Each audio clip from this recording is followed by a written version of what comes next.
The American Civil Liberties Union is both loved and hated. To some, it's what America is all about. To others, it's the end of America. We'll talk about the West Virginia ACLU right now on The Law Works. From West Virginia Public Broadcasting. Closed captioning for The Law Works is made possible by a grant from the Monongalia County Bar Association to support legal information and education for all West Virginians. The Law Works is made possible by major grants from the Office of West Virginia Attorney General Darrell McGraw and from Software Systems Incorporated, a West Virginia company established in 1975 which provides high-end support services, programming, and consulting for county government AS400 mid-range computer systems, as well as PC-based systems, and by a grant from the West Virginia Bar Foundation. The West Virginia Bar Foundation, the philanthropic organization for West Virginia's legal profession and justice system, promoting public knowledge of the law in West Virginia.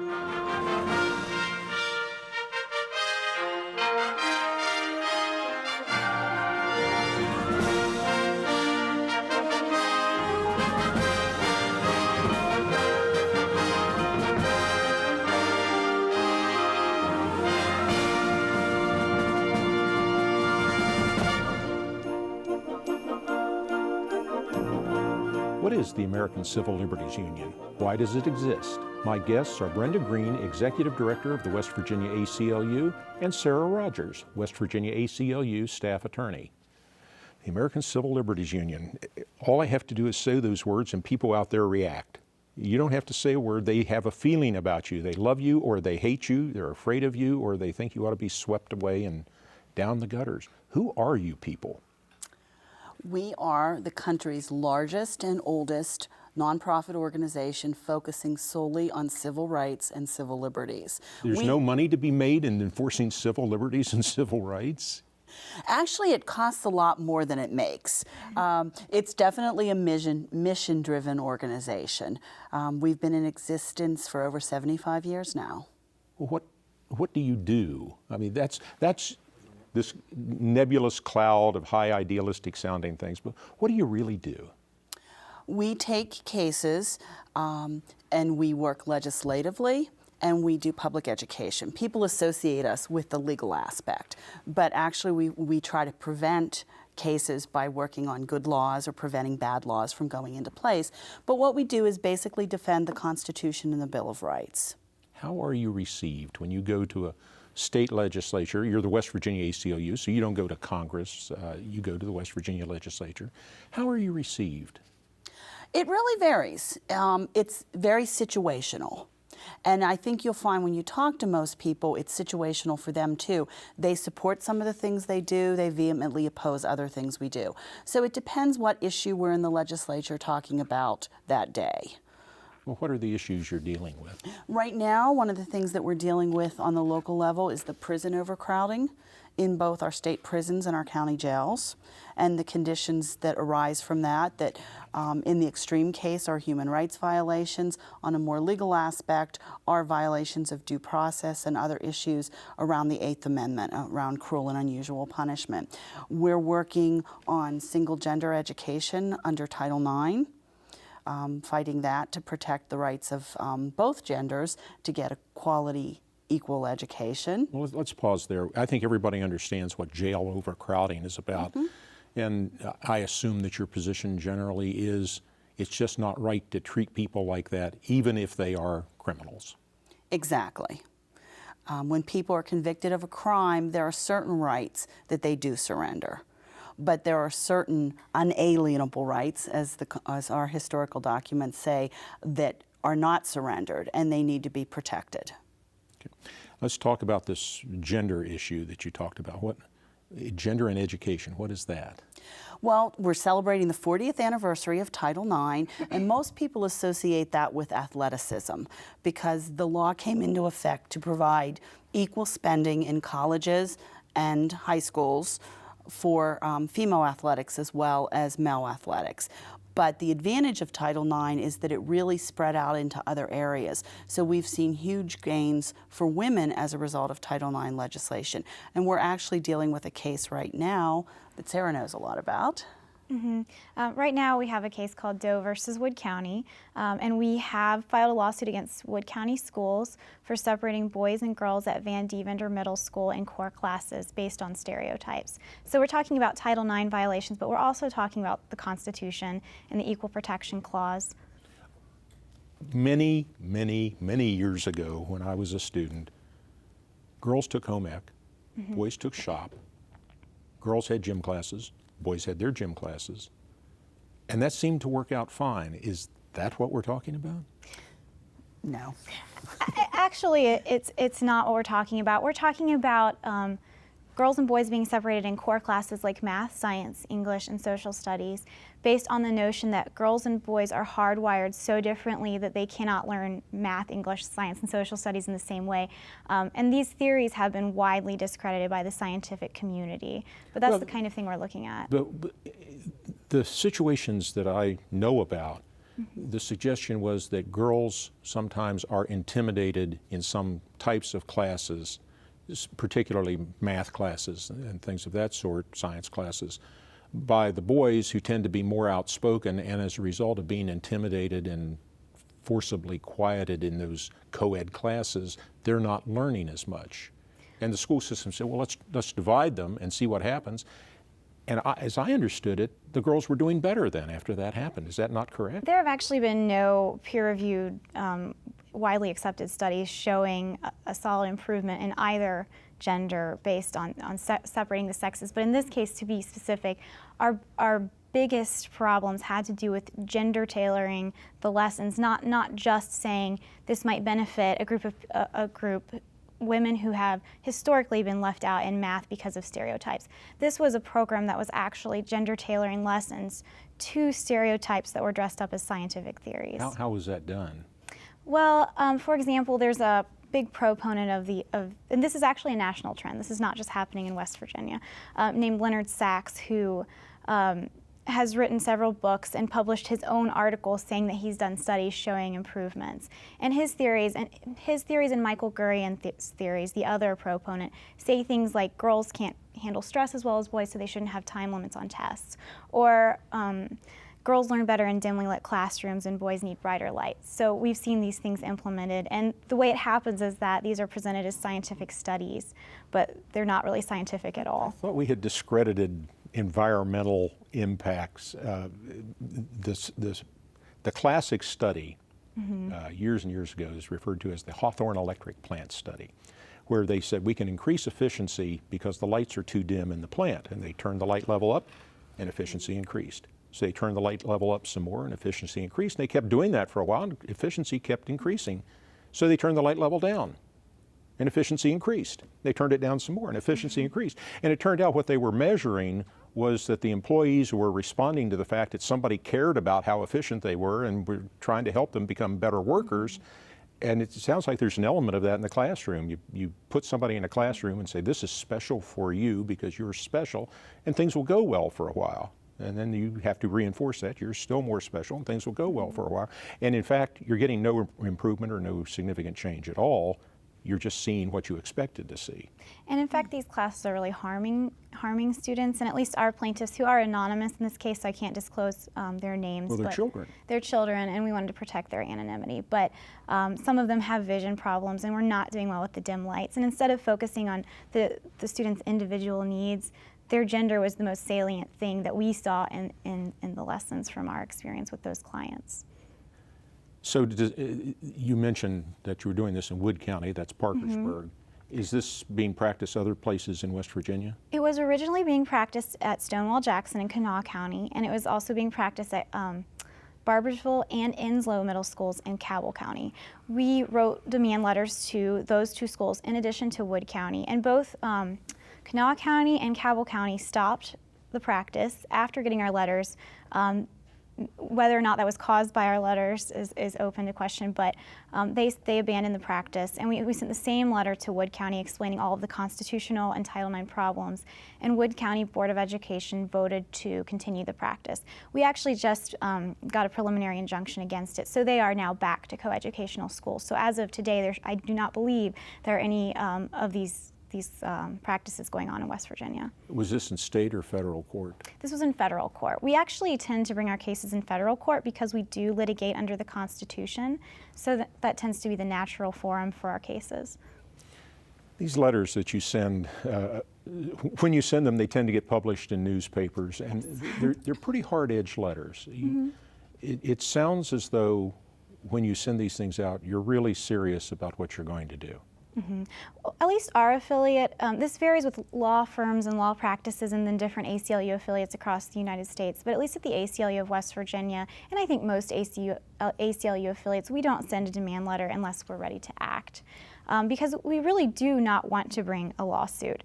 We're a nonprofit organization, and if we can stop a violation of constitutional rights with a demand letter and make our client happy, that's wonderful, because we're not really going after money. Most of the time we're going after injunctions and maybe some money in addition to that. We're talking about the West Virginia American Civil Liberties Union. My guests are Brenda Green, Executive Director of the West Virginia ACLU, and Sarah Rogers, West Virginia ACLU Staff Attorney. I'm Dan Ringer, and this is The Law Works.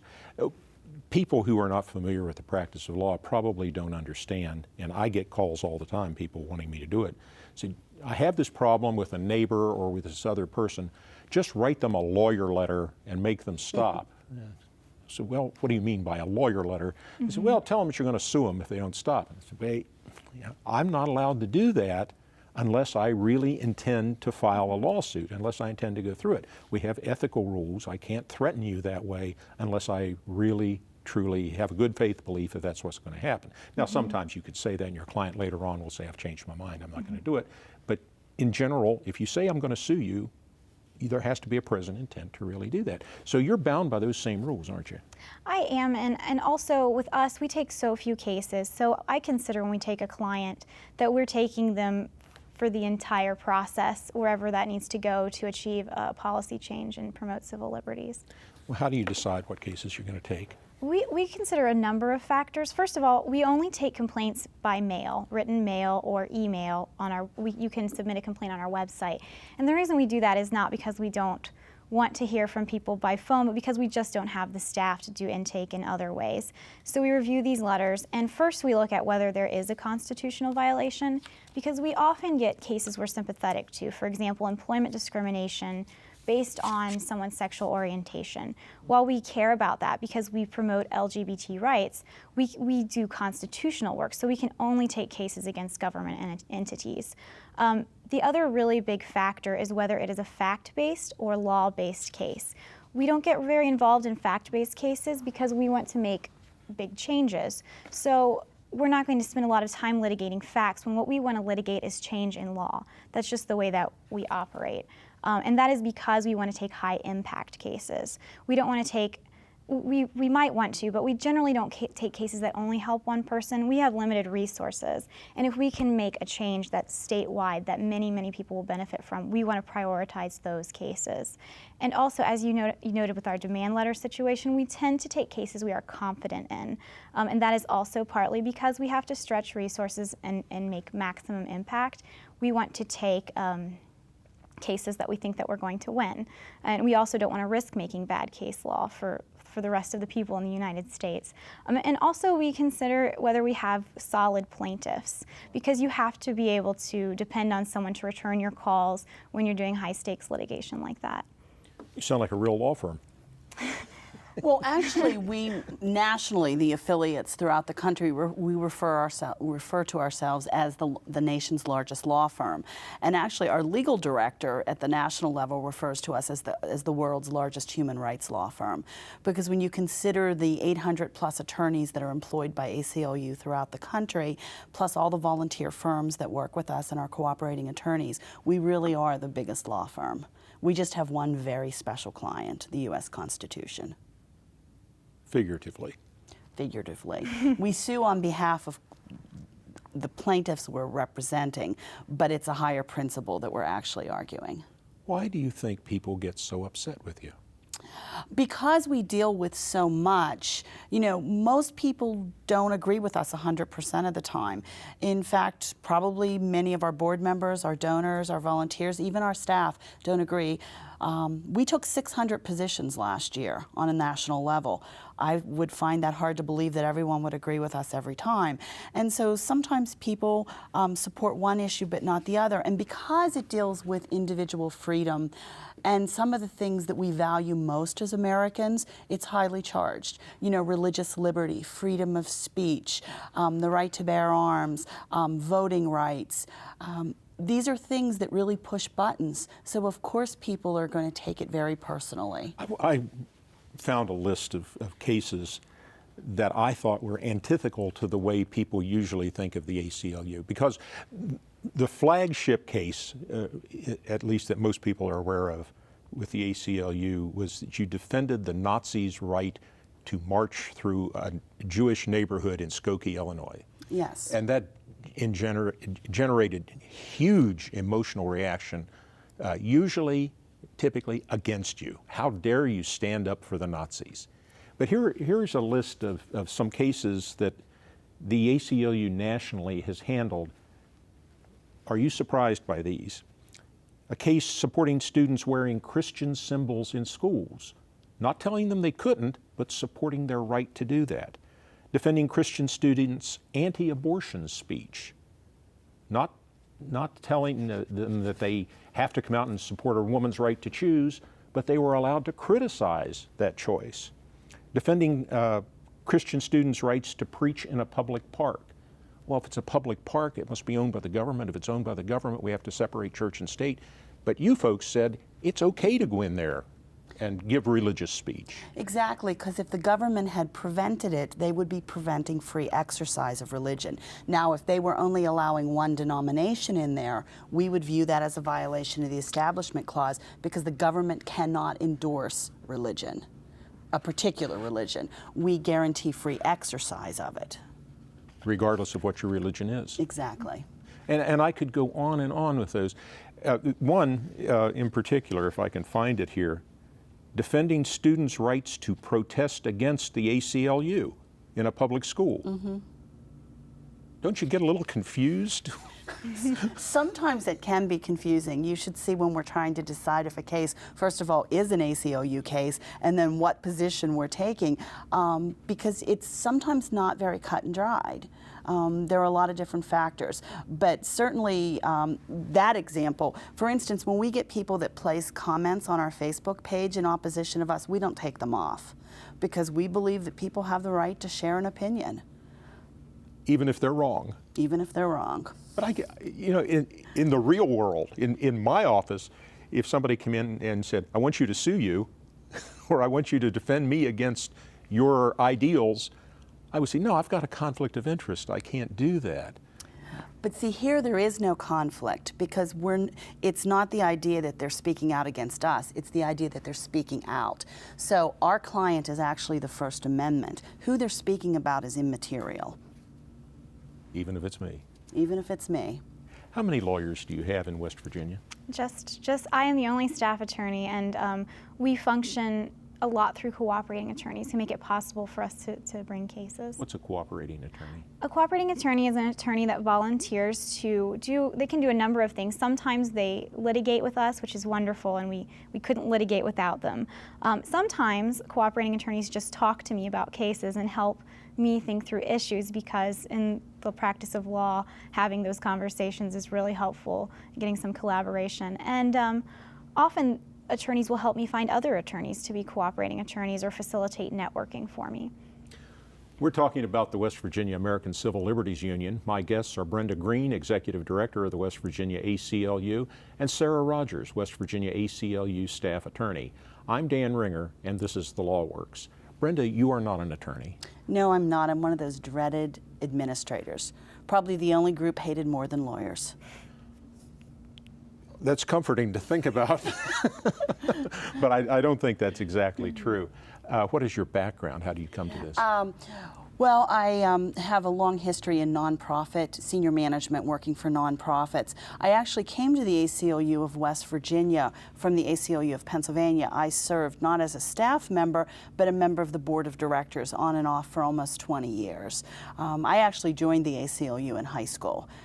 voracious reader, First Amendment absolutist. One of those idealists. Yeah, one of those idealists. I'm a little less ideal, but I'm still working just as hard. Actually, my job is to make the resources to help Sarah do her job. Sarah, how did you get involved with the ACLU? Well, I took constitutional law with David Goldberger, who used to be the director of ACLU of Illinois.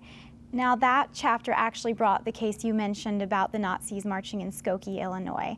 And that class really inspired me to see the neutral application of the First Amendment and to see how there was a group that fights for the First Amendment even when things are unpopular and keeps it from sort of falling apart when people are angry or not paying attention. So we keep talking about the First Amendment, and there may be some people out there who are saying, Okay. well, what is the First Amendment?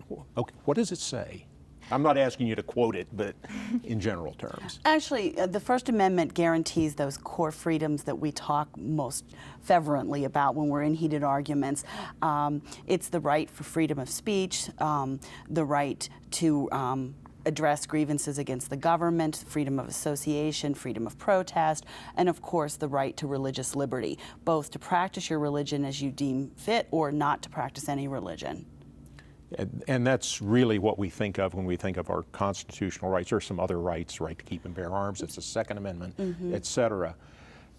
So you took constitutional law to the guy who did the seminal ACLU case, Skokie, Illinois. I was very lucky, and he just had a passion for constitutional law in general, not just First Amendment. So with his help and some other colleagues, I got an internship with ACLU of Colorado. And I actually got to go out during my second year summer and intern for ACLU of Colorado while they were litigating against the restrictions to protesters to the DNC that year in 2008. The DNC? I'm sorry, the Democratic National Convention. So I was involved in that, and I got to help with the trial preparation and sit through the trial, and I just had a wonderful experience. And so you decided that this is what you were going to do. Yes. How did you come to West Virginia? Well, I'm actually from southwestern Ohio.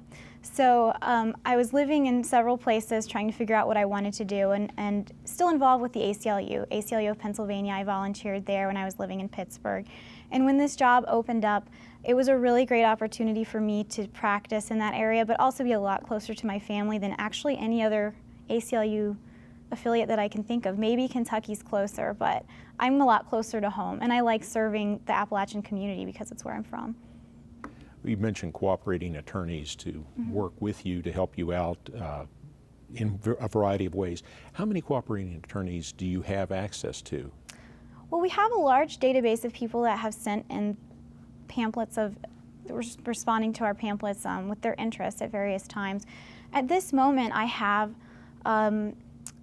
several firms and a couple solo practitioners that help me out. I'm working with Al Carlin's office on one case. Al Carlin's an attorney in Morgantown. And he's an attorney, yes. And then we actually are getting support from Morrison Forster of DC on our sex segregation in public schools case because we're working with our national office since it is a national issue. So sometimes I am able to get support from outside of the state if we need a really large firm and we aren't able to find one to take a case here. You sound you sound like you're Baptists. Baptists are congregational churches. That is, each church gets to do what it wants to do. They have some guidelines, but they're congregational. But there is this larger organization of Baptists in the United States that help them do things, but each chapter, each church does what it wants. And that's kind of what you are. You're autonomous as a state organization. Yes. We are an affiliate, an approved affiliate of the national office. So we subscribe to the same core principles and the same beliefs, but we definitely have the freedom to take opinions, sometimes in opposition of national stances. You mentioned the Second Amendment earlier. That's the classic example. The national office's position is extremely narrow. Many states have a much more comprehensive view, and certainly West Virginia would be one of those. In fact, Sarah's always looking for a good Second Amendment case. It's one of the things that she hopes to try at some point. So we do have some autonomy, and obviously we're responsible for our own resources. The national office helps us, particularly in the legal area, but also in professional development. But ultimately, we raise the money that is used to handle the cases that we do. Brenda Green, Sarah Rogers, thank you very much, ladies, for being with us. Thank you for Thank inviting you. us. Thank you also for being with us. On behalf of the Law Works, I'm Dan Ringer. Good evening. If you would like to suggest a topic for a future The Law Works show, or if you're a school teacher and would like to receive a DVD of this show for classroom use, send us an email to thelawworks@comcast.net or visit us on Facebook. On the Law Works website at thelawworks.org, you'll find a listing of recent The Law Works programs, additional information about this show's topic, and video of this and recent shows. You can also find the Law Works programs on YouTube and iTunes. The Law Works is produced in cooperation with the Office of the West Virginia Attorney General, the West Virginia Bar Foundation, the Mountain State Bar, the Monongalia County Bar Association, and the West Virginia University College of Law. The Law Works is made possible by major grants from the Office of West Virginia Attorney General Darrell McGraw and from Software Systems Incorporated, a West Virginia company established in 1975 which provides high-end support services, programming, and consulting for county government AS400 mid-range computer systems as well as PC-based systems, and by a grant from the West Virginia Bar Foundation. The West Virginia Bar Foundation, the philanthropic organization for West Virginia's legal profession and justice system, promoting public knowledge of the law in West Virginia. Additional support for the Law Works is provided by the West Virginia Supreme Court of Appeals. From West Virginia Public Broadcasting.